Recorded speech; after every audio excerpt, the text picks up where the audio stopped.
धन्नोदाई कहा करते थे। उस दाई ने कहा, रे राहु, चली तो मैं जाती नहीं तेरे साथ, लेकिन मैं जाकर के करूंगी क्या? मेरी आंखों से तो कुछ दिखता भी नहीं थी।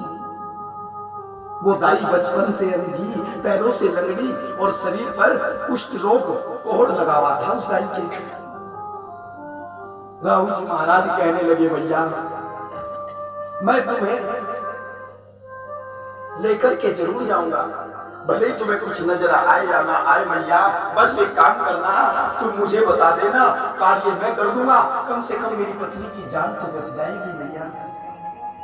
बड़ों की तो युक्ति हुआ करती है जो काम आ जाया करती है। तभी धन्नोदाई कहने लगी, राहु मैं तेरे साथ कैसे जा सकती हूँ रे, मैं तो पैरों से लंगड़ी हूँ, मैं कैसे तेरे साथ जाऊंगी? राहु जी महाराज ने कहा, भैया मैं तुम्हें अपने कंधे पर बिठा करके लेके जाऊंगा, लेकिन चलिए मेरे साथ और मेरी पत्नी के प्राणों की रक्षा कीजिए। जैसे कंधे पर उठाने की बात की राहु जी महाराज ने, तो तुरंत मुदाई कहने लगी, नहीं रे राहु नहीं, तू नहीं जानता कि मुझे कुष्ठ रोग लगा है। अगर तूने मुझे अपने कंधे पर उठा दिया तो तुझे भी वो रोग लग जाएगा रे राहु, तुझे भी वो रोग लग जाएगा। राहु जी महाराज ने कहा, भैया मैं मर जाऊं तो कोई गम नहीं है, कम से कम मेरी पत्नी कर्मा की जान तो बच जाएगी। भैया अब तो आपको मेरे साथ चलना ही पड़ेगा। ऐसे थे राहु जी महाराज। हाँ, आज राहु जी महाराज ने धन्नोदाई को उठा लिया है अपने कंधे पर और चल दिए हैं लेकर के धन्नोदाई को मांडव बस्ती की ओर। आइएगा,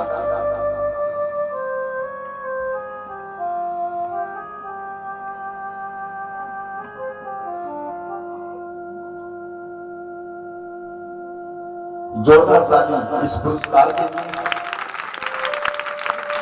बड़ा सुंदर पुरस्कार और बड़े सुंदर विचार।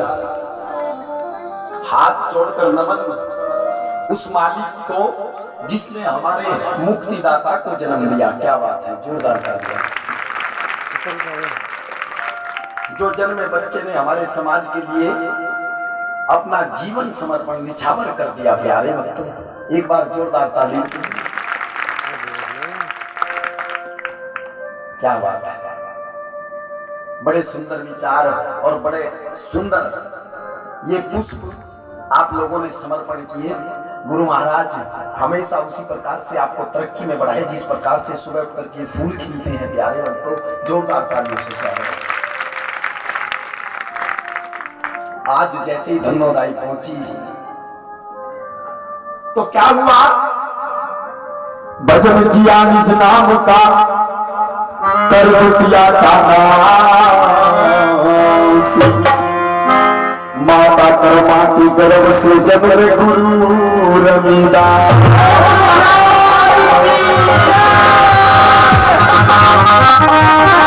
सम्मत 1433 को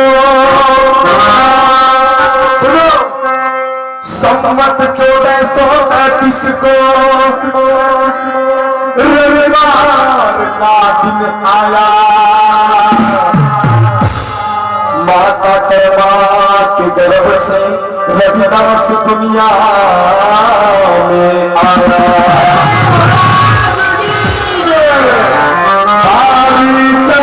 सदा चल आवा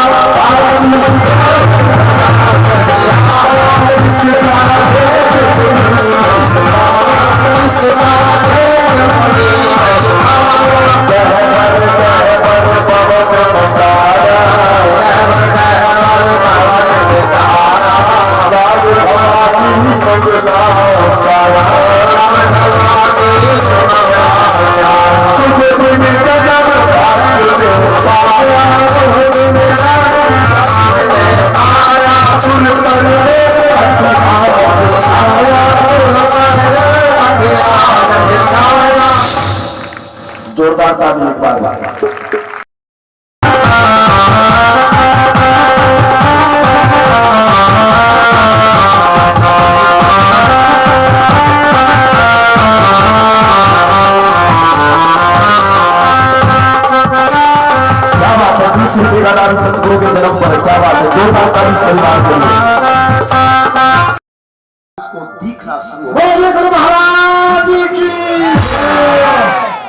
हे सतगुरु रविदास जी महाराज, जैसे ही धन्नोदाई को दिखना शुरू हुआ, धन्नोदाई ने देखा, रे वाह, जीवन में पहली बार आंखें खुली और इतना दिव्य बालक, इतना सुंदर बालक। धन्नोदाई ने सतगुरु को अपनी गोदी में उठाने का प्रयास किया तो पैरों से लंगड़ी थी वो धन्नोदाई वहीं पर गिर गई। और जैसे ही गिरी तो धन्नोदाई का एक हाथ की ये वाली उंगली सतगुरु रविदास जी महाराज के पैर को टच हो गई। गिरते गिरते धन्नोदाई अपने पैरों पर खड़ी हो गई। प्यारे भक्तों, ऐसी कृपा की है सतगुरु महाराज ने। धन्नोदाई ने सतगुरु महाराज को अपनी गोदी में उठाया और जैसे गोदी में उठाया था तो जो रोग लगा था धन्नोदाई को, कुष्ठ रोग, वो रोग खत्म हो गया उस दाई का। 16 साल की युवती बन गई वो दाई। पास में पड़ी थी एक थाली, थाली को उठाया और बजाते बजाते थाली को पूरे गांव में तोड़ पड़ी वो धन्नोदाई। कहने लगी, जाओ रे जाओ, गांव वालों जाओ, जाकर दर्शन कर लो कर्मा के यहाँ जन्म नहीं लिया है। साथ पार ब्रह्म परमात्मा सच्चे सतगुरु आज इस दुनिया में आ गए हैं, जाओ। गांव वाले सोचने लगे, ये दाई तो पैरों से लंगड़ी थी, आंखों से अंधी थी, आज अपने पैरों पर दौड़ी चली जा रही है। ऐसा कौन सा डॉक्टर दाई को मिल गया जो दाई दौड़े चली जा रही है। देखो कितनी कृपा की है गुरु महाराज ने। क्या कह रही है वो धन्नोदाई, जरा ध्यान से सुनो। कि दुखियों के घर में शाहिदा करने गरीबों पर उपकार करती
Oh,